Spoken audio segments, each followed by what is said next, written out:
세상에 진짜 여러분 정말 경악할 만한 사건이 터졌습니다. 김묘성 기자님. 네, 그렇습니다. 지난 2일 경찰이 한 신고 전화를 받게 되는데요. 광주의 한 고등학교 교사로부터 걸려온 전화였습니다.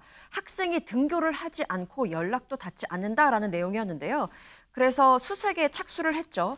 그랬는데 학생의 소재를 파악하는 과정에서 그 학생의 부모는 물론이고요. 같은 학교에 다니는 형 역시 모두 연락이 두절된 상태라는 것을 확인합니다. 딱 느낌이 뭔가 안 좋은데요, 지금. 네. 좋지 않죠. 그래서 휴대전화 위치 정보 시스템을 한번 확인해 보니까 전남 진도군의 진도항 인근에서 마지막 위치를 파악을 합니다. 어머나. 그리고 CCTV를 통해서 한 차량이 해상에 추락하는 것까지 확인을 하는데요. 어머나. 그리고 수중 수색에 착수를 합니다. 그리고 바다에 가라앉은 차량을 발견을 했는데 어머나.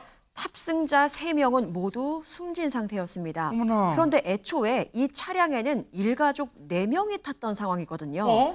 하지만 차 안에는 엄마와 고등학생인 아들 둘, 이렇게 3명이 숨져 있었는데 가장인 아빠만 사라진 상태였습니다. 어머나 세상에, 지금 보세요. 저게 지금 경찰이 저 바다에서 추락한 차량을 인양하는 장면인데, 아유 세상에 처참합니다. 그런데 안진용 기자님, 저 차량에 일가족 4명이 탔는데 인양했을 때는 차 안에 3명밖에 없었다면 혹시 그 아빠를 찾기 위해서 빨리 지금 잠수 인원도 빨리 투입해서 더 찾아야 되는 거 아니에요? 하지만 이 가장인 40대 남성은 의외의 장소에서 발견이 됐습니다. 그 장소를 말씀드리기 전에 당시 그날 사건이 발생된 그 당일의 행적을 다시 한번 말씀을 해드리겠습니다.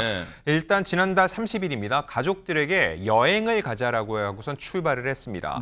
광주 자택에서 출발을 해서 이 전남 무안군의 한 펜션에 투숙을 했는데 다음 날 고등학생인 두 아들, 이게 이런 선택을 할 때 고등학생 정도 되면 아들이 꽤 덩치가 있을 거 아니에요. 그렇죠. 무조건 순순히 응하게 됐다. 이것도 좀 의아하지 않습니까? 이 두 아들에게 영양제라고 속이고선 수면제를 먹였던 겁니다. 세상에. 그리고 진도항으로 향하게 됐는데 진도항에 도착한 뒤에는 아내와 함께 이 가장도 함께 수면제를 먹고 10여 분 뒤 차를 몰아 바다로 돌진을 했습니다. 근데 이때 운전석과 조수석의 창문을 열어둔 채라고 했습니다. 이후 이 40대 남성은 이 창문으로 홀로 탈출해 나왔던 겁니다. 세상에, 이게요, 허주연 변호사님, 물론 지금 초기 수사 단계입니다만 이 얘기를 들으니까 너무 오싹해요. 지금 보세요. 영양제라고 속이고 두 아들들에게 이미 고등학생이면 건장하게 최고도 성장했을 이 아들들에게 혹시 안 간다고 할까 봐 그랬는지는 모르겠지만 영양제를 수면제라고 먹이고 잠을 재워서 지금 무안까지 지금 펜션 이동한 거 아니에요. 그리고 보세요. 본인만 어떻게 운전석과 조수석의 문을 열어놨다? 근데 아내도 수면제를 먹였다는 거 아니에요? 그럼 자기만 탈출할 그런 생각이었어요, 지금? 너무나 충격적이죠. 아무리 아버지라고 하고 생명을 준 존재라고 하더라도 아이들의 목숨을 자기가 좌지우지할 수는 없는 건데, 사실상 지금 적용된 혐의도 그렇지만 이 아들을 살인한 것이 아닙니까? 너무나 끔찍합니다. 그런데 이 사람이 처음부터 가족과 운명을 함께할 생각이었던 것이 아니라 계획적으로 이런 행위를 한 것이 아니냐, 이런 여러 가지 의심을 할 수 있는 단서들이 발견이 되고 있어서 더 충격적입니다. 이 사람이 가족을 태운 승용차를 해상으로 돌진을 시킨 뒤에 혼자 차에서 탈출을 했다는 거예요. 무려 30에서 40m를 헤엄쳐 나왔다고 합니다. 실제로 수면제를 먹은 것이 맞는지도 의심되는 부분이에요. 아내는 먹었지만 본인은 먹는 척하고 안 먹었을 가능성도 있는 거죠. 왜냐하면 수면제를 먹은 사람이 30~40m를 헤엄친다는 게 상식적으로 생각하기 어려운 상황이잖아요. 그 이후에 어떻게 했냐면 공중화장실과 산속에 20시간 정도, 그러니까 20시간 정도 숨어 있다가 내려와서 지인한테 연락을 합니다. 그래서 차를 제공받고 광주로 도주를 하거든요. 그 사이 이 사람이 정말 무서워서 탈출을 한 것이 아니라는 것을 또 방증하는 것이 뭐냐면, 왜요? 가족에 대해서 구조 신고를 안 했다는 거예요. 어머나? 설령 운명을 같이 할 마음으로 갔다가 무섭거나 우연히 탈출을 하게 돼서 살아남았다고 하더라도 그렇다고 하면 가족을 살리기 위해서 구조 신고를 해야 되는 것인데 그런 것들을 전혀 하지 않았다는 겁니다. 이후에 처자식을 살해한 혐의로 범행 약 44시간 만에 체포가 됐는데 결국 어제 구속이 된 상황이거든요. 그런데 범행 전에 수면제를 준비했고 범행 직후에 유리창을 통해서 홀로 탈출을 했고, 이런 것들을 통해서 계획범죄 가능성에 지금 경찰이 무게를 두고 있는 상황이고, 심지어 이 아들을요 교회 체험학습 문의를 했다는 거예요. 왜냐하면 아들이 요즘에 하루 이틀 연락 없이 결석을 하면 학교에서 행방을 찾잖아요. 그런데 교회 체험학습 신청을 하면 학교에서 행방을 빨리 찾지 않겠죠. 그러니까 발견되는 시간을 늦추기 위해서 이렇게 했을 가능성이 있어 보이고, 특히 범행 일주일 전에 일가족을 대상으로 한 범행과 관련한 정보까지 검색한 이력이 있기 때문에 계획범죄 가능성 상당히 높아 보입니다. 지금 허주연 변호사님 설명 듣고 보니까 뭔가 오싹한 그 생각이 드는 거 보세요. 앞서 차량을 인양했을 때 차량 상태가 운전석과 조수석의 창문이 내려가 있는 상황이라 했잖아요. 그건 뭐겠어요? 자, 이 몹쓸 남성이, 가장이라는 이 몹쓸 남성이 진짜로 수면제를 복용했는지는 이 국가수의 뭔가 이 소변 등을 통해서, 이 체모 등을 통해서 진짜로 수면제 성분이 있는지를 확인하면 될 거예요. 왜냐하면 왜 둘러댔을 가능성이 있냐면 운전석과 조수석의 창문을 왜 내리고 바다에 추락했을까요?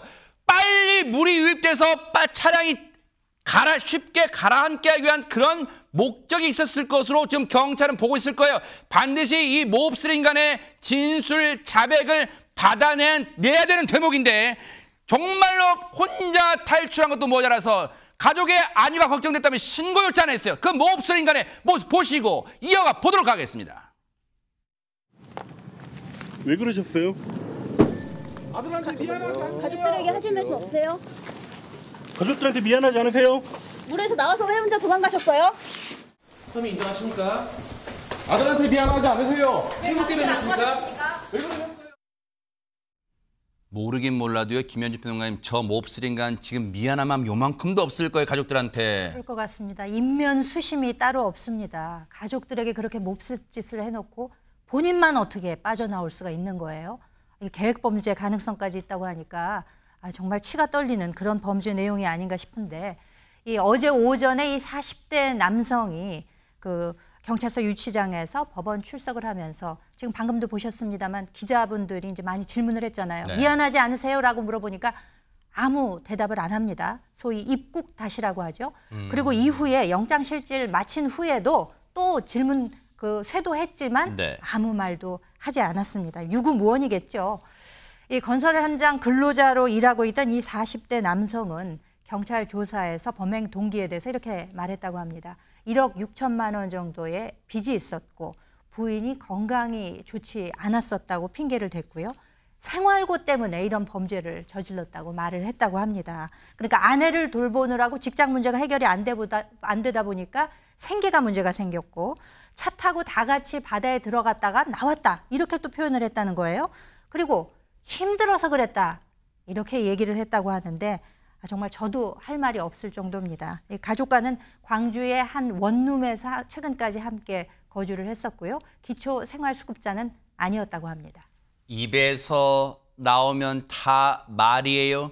저걸 해명, 변명이라고 하고 있어. 최명규 회장님, 아무리 앞서 우리 허준 변호사님 말씀하셨지만 아무리 가장이라고 해서 가족의 목숨까지 자기가 좌지우지할 권리가 누구한테 있어요, 이게 지금? 맞습니다. 참 이상합니다. 왜 이상한가 하면 고등학생이면 거의 성인이기 때문에 독립할 수 있는 능력이 있어요. 만약에 자신과 아내가 아이들을 위한 짐이라고 생각하면 본인들만 덜어주는 쪽으로 결정하거든요. 네. 그래서 참 이상하고요. 저는 양쪽에 문을 내린 것도 일종의 알리바이를 만들기 위해서 그런 게 아닌가 생각이 돼요. 본인 쪽에 운전석에 문만 열고 나오게 되면은 추궁을 받게 되거든요. 네. 그렇기 때문에 저쪽도 문을 열어놓은 거죠. 그러나 아내는 건강 문제가 있기 때문에 나오지 못할 걸 알았었을 거예요. 네. 그리고 여기서는 아내와의 건강 문제라고 그러지만 결국 이거는 아내와 본인과의 상당한 갈등을 갖다 하는 거고요. 마지막으로 범행 동기를 아는데 제일 중요한 네. 점은 저 1억 6천만 원이 어떻게 생긴 빚인지를 알아내야 돼요. 어쨌든 보강 수사를 통해서 명명백백하게 밝혀내 주시기를 바랍니다. 이 도주를 도운 인간도 반드시 조사를 해 주시기를 바라겠습니다.